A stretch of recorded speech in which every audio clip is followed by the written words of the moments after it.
살롬, 하나님의 평강이 당신의 삶에 가득하기를 기도합니다.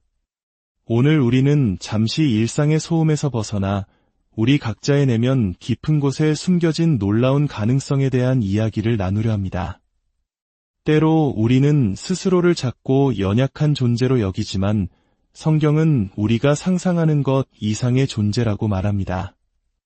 오늘 이 이야기가 당신의 마음에 깊은 울림을 준다면 하나님의 은혜가 필요한 다른 이들에게도 이 말씀을 나누어 주십시오. 당신의 나눔을 통해 더 많은 영혼이 빛을 발견하게 될 것입니다. 이 영적 여정에 동참하신다면 채널 구독을 통해 저희에게 큰 힘을 보태주실 수 있습니다. 이제 우리 안에 잠들어 있는 거인을 깨우는 지혜의 말씀 속으로 함께 들어가 보겠습니다. 하나님께서 우리의 이성과 믿음을 뛰어넘어 역사하시는 그 범위는 우리가 그분을 우리 안에서 얼마나 깊이 일하도록 허용하느냐에 달려 있습니다. 우리 안에서 역사하는 그 능력이 바로 우리 밖의 세상에서 그분이 일하시도록 하는 열쇠가 됩니다. 예수님께서는 우리가 단순히 교회 건물에 모이기 위해 십자가를 지신 것이 아닙니다. 물론 함께 모여 예배하는 것은 귀하고 아름다운 일입니다. 하지만 그보다 더 깊은 목적이 있습니다. 하나님께서 우리 안에 무엇을 심어두셨는지, 우리를 위해 무엇을 예비하셨는지를 깨닫게 되면 우리는 비로소 우리가 서 있는 이 순간이 얼마나 신성한 순간인지를 발견하고 감사하게 될 것입니다. 우리는 종종 거룩하고 신적인 순간 속에 있으면서도 그것을 인지하지 못하고 살아갑니다. 구약의 야곱은 돌을 베고 잠들었다가 꿈에서 하나님을 만난 후 잠에서 깨어 이렇게 고백했습니다. 여호와께서 과연 여기 계시거늘 내가 알지 못하였도다. 어쩌면 우리의 모든 예배와 기도의 시간이 바로 그와 같을지 모릅니다. 하나님의 임재가 바로 곁에 손만 뻗으면 닿을 거리에 있는데도 우리는 그 풍성함을 누리지 못할 때가 많습니다. 하지만 이것은 우리를 향한 질책이 아니라 새로운 가능성으로의 초대입니다. 예수를 죽은 자 가운데서 살리신 성령께서 지금 당신 안에 살아계시며 그 성령은 이 세상을 향해 그리스도를 나타내기를 원하십니다. 우리에게는 다르게 생각하고 다르게 볼 수 있는 기회가 주어졌습니다. 오늘 우리는 에베소서 4장의 말씀을 중심으로 이 깊은 진리를 탐구할 것입니다. 하지만 그곳에 도달하기 위해 먼저 요한복음 7장의 한 구절을 읽어보겠습니다. 요한복음 7장 37절입니다. 명절 끝날 곧 큰 날에 예수께서 서서 예쳐 이르시되 누구든지 목마르거든 내게로 와서 마시라. 나를 믿는 자는 성경에 이름과 같이 그 배에서 생수의 강이 흘러나오리라 하시니 잠시 이 구절에 머물러 보십시오. 예수님은 내게 와서 마시라고 하십니다. 그러면 그 사람의 가장 깊은 곳, 그의 배에서부터 강들이 흘러나올 것이라고 약속하십니다. 상상해 보십시오.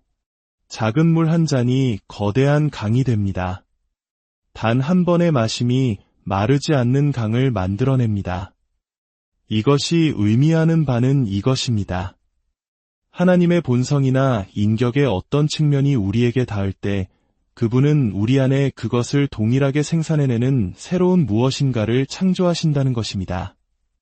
우리가 그 근원이기 때문이 아니라 우리가 근원이신 그분께 내어드린 그릇이기 때문입니다.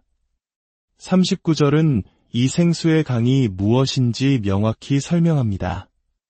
이는 그를 믿는 자들이 받을 성령을 가리켜 말씀하신 것이라. 예수님께서 말씀하신 강은 자연적인 강이 아니라 바로 하나님 자신, 성령을 의미합니다. 그런데 여기서 중요한 단서가 하나 붙습니다. 왜 성령은 예수님께서 영광을 받으신 후에야 주어졌을까요? 왜 제자들이 실수투성이이고 연약했을 때 그들에게 성령이 더 필요하지 않았을까요?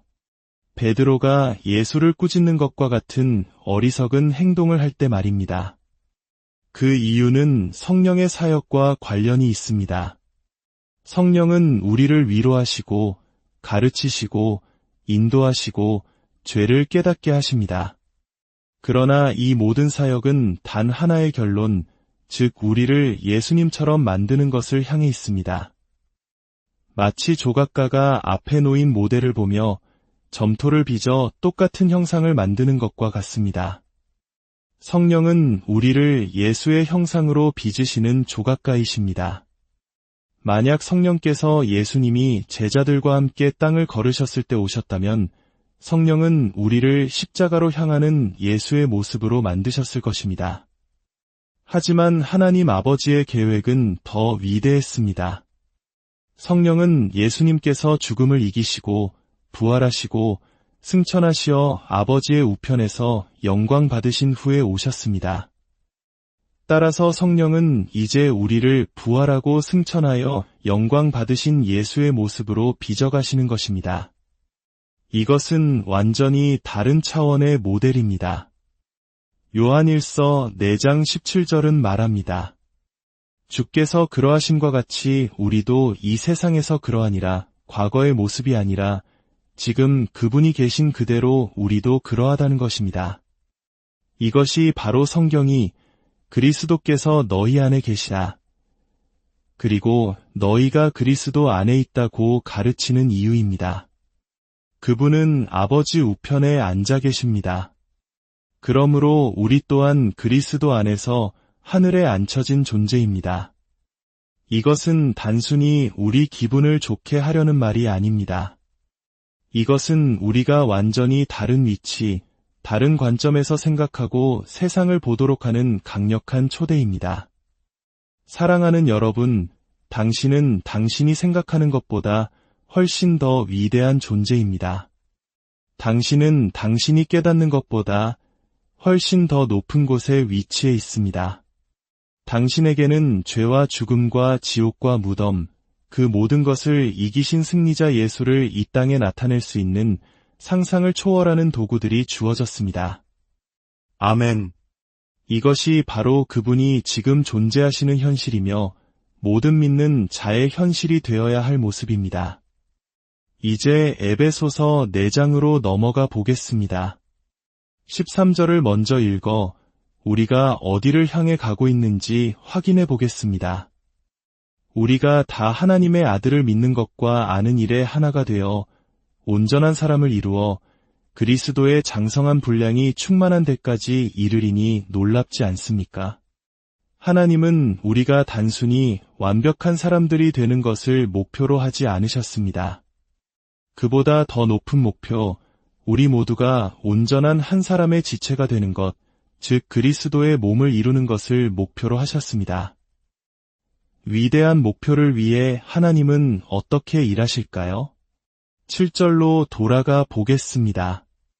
우리 각 사람에게 그리스도의 선물의 분량대로 은혜를 주셨나니, 그리고 11절은 그 선물이 무엇인지 구체적으로 설명합니다. 그가 어떤 사람은 사도로, 어떤 사람은 선지자로, 어떤 사람은 복음 전하는 자로, 어떤 사람은 목사와 교사로 삼으셨으니 율법은 요구하지만 은혜는 가능하게 합니다. 은혜는 하나님의 힘을 주시는 임재입니다. 우리는 이 은혜를 그리스도의 선물인 사도, 선지자, 복음 전도자, 목사, 교사를 통해 받습니다. 또한 성도들과의 교제를 통해 서로에게 은혜를 공급받을 수 있습니다. 그리고 주님과의 직접적인 교제를 통해서도 은혜를 받습니다. 여기서 중요한 원리가 있습니다. 선지자의 기름 부음 아래에서 말씀을 들을 때 우리는 선지자적 통찰력의 은혜를 받게 됩니다. 목사의 돌봄 아래 있을 때 우리는 다른 사람을 품고 섬기는 목양의 은혜를 받게 됩니다. 하나님께서 이 5가지 직분을 교회에 주신 이유는 우리가 어느 한쪽에 치우치지 않고 균형 잡힌 영적 성장을 이루도록 하기 위함입니다. 마치 우리 몸이 탄수화물, 단백질, 지방 등 다양한 영양소를 필요로 하는 것처럼 우리의 영도 다양한 종류의 은혜를 통해 균형 있게 성장하여 그리스도의 장성한 분량에 이르게 되는 것입니다. 이 모든 것이 필요할까요? 12절이 그 답을 줍니다. 이는 성도를 온전하게 하여 봉사의 일을 하게 하며 그리스도의 몸을 세우려 하심이라. 이 5가지 직분은 성도들을 준비시키고 갖추게 하기 위해 존재합니다. 헬스장에서 무거운 기구를 들며 근육을 키우는 것처럼 성도들이 각자의 자리에서 섬김의 일을 감당할 때 그리스도의 몸인 교회는 힘을 얻고 견고하게 세워지며 하나가 됩니다. 우리 몸의 가장 중요한 장기들이 눈에 보이지 않는 곳에 있듯이 교회에서 가장 중요한 역할 역시 무대 위에 있지 않을 수 있습니다. 아니, 우리 모두에게 가장 중요한 것은 아무도 보지 않는 은밀한 곳에서 하나님과 함께하는 시간입니다. 그 시간에 하나님께서 우리 안에 빚으시는 것이 바로 우리가 공적인 자리에서 드러낼 권위와 신뢰성의 원천이 되기 때문입니다. 이 여정 속에서 우리는 경계해야 할 것이 있습니다. 14절은 사람의 속임수와 간사한 유혹에 빠져 온갖 교훈의 풍조에 밀려 요동하지 않게 하려 함이라고 경고합니다. 거짓말은 진리를 훔쳐가고 이기적인 야망은 우리를 속임수에 취약하게 만듭니다. 우리 마음의 가장 깊은 갈망은 오직 예수께서 나타나시고 영광 받으시는 것이어야 합니다. 그리고 그것은 오직 죽음, 즉 자아의 내려놓음과 순종을 통해서만 가능합니다. 히브리서는 쓴뿌리가 나서 많은 사람을 더럽히는 것에 대해 경고합니다. 어떤 양의 꼬리에 아주 작은 고무줄을 꽉 묶어두면 처음에는 아무렇지 않은 듯 보입니다. 하지만 시간이 지나면 혈액순환이 막힌 그 꼬리 끝은 썩어 들어가고 결국 떨어져 나갑니다. 무서운 사실은 썩어가는 동안 그 고무줄을 끊으면 꼬리 끝에 고여있던 독이 온 몸으로 퍼져 양 전체를 죽게 만든다는 것입니다. 우리 공동체 안에서의 쓴 마음과 분리가 바로 이와 같습니다. 몸에서 분리된 지체는 죽을 수밖에 없습니다. 하나님이 우리를 부르신 곳은 고립이 아니라 연결입니다. 16절은 이렇게 아름답게 묘사합니다. 그에게서 온 몸이 각 마디를 통하여 도움을 받음으로 연결되고 결합되어 각 지체의 분량대로 역사하여 그 몸을 자라게 하며 사랑 안에서 스스로 세우느니라. 모든 마디가 생명을 공급할 때, 모든 지체가 자신의 몫을 다할 때 몸은 건강하게 자라납니다. 우리 각자는 위대한 생명의 흐름의 필수적인 존재입니다. 이 모든 이야기는 에베소서 3장 20절의 놀라운 약속으로 기결됩니다. 우리 가운데서 역사하시는 능력대로 우리가 구하거나 생각하는 모든 것에 더 넘치도록 능히 하실 이에게 하나님께서 우리의 가장 큰 기도와 상상을 뛰어넘어 일하시겠다는 예언적 약속은 우리 안에 역사하시는 그 능력에 달려 있습니다. 당신 안에서 일하시는 성령의 능력이 바로 당신의 삶을 통해 세상에 하나님의 위대하심을 풀어놓는 열쇠입니다. 과거에 에이미 샘플 맥퍼슨과 같은 부흥사가 한 도시에 가면 병원들이 텅 비었다는 이야기가 있습니다. 한 부흥 집회에서는 10만 명 중 단 4사람을 제외하고 모두가 회심했다는 기록도 있습니다.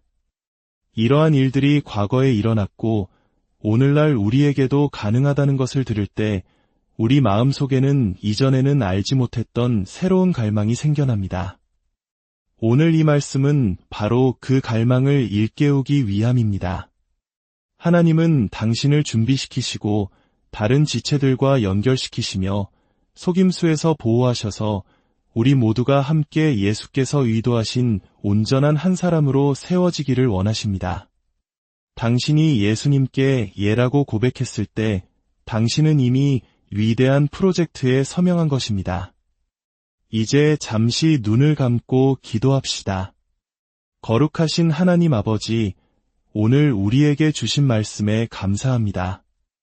우리가 생각하는 것보다 우리가 얼마나 더 위대한 존재인지, 어떤 놀라운 부르심으로 부름받았는지를 깨닫게 하시니 감사합니다. 우리 안에 내주하시는 성령님, 우리를 날마다 새롭게 하사 십자가에서 죽으시고 부활하여 영광 받으신 예수 그리스도의 형상을 닮아가게 하옵소서. 우리에게 주신 다양한 은사와 직분들을 통해 서로를 섬기며 그리스도의 몸을 온전히 세워가게 하시고 분리와 쓴 마음이 아니라 사랑과 연결 안에서 하나 되게 하옵소서. 우리 안에서 역사하시는 그 능력으로 우리의 기도와 상상을 뛰어넘는 놀라운 일을 행하실 주님을 찬양합니다. 이 모든 말씀 우리 주 예수 그리스도의 이름으로 기도합니다.